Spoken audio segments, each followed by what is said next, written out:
عليه meeshaan maqaaxidaha Yurub basa soo adeeganaya qof soo adeeganaya halkaas waxa uu jeed wax ku karsanaya waqti asal wax ku karsanaya ninkaas kale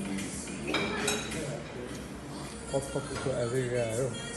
shaab soo adeegayo ويتر في آور ويتر موجود منها يقدر مثلا أنا عبر بس أسوأ ذي أنا وصل بسوأ ذي كده معك بعض هذا نقول معك وهذا ما يصير أبو هيلو بس أسوأ ذي كده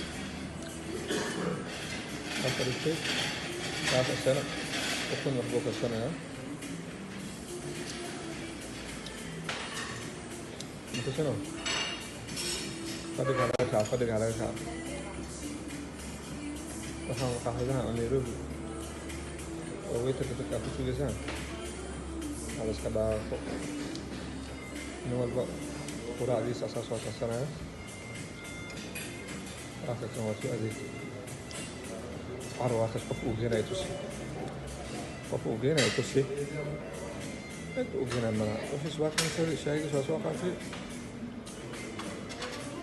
محمد هات أسرع زي ما أنا بخلص واقص هذا بيني وبين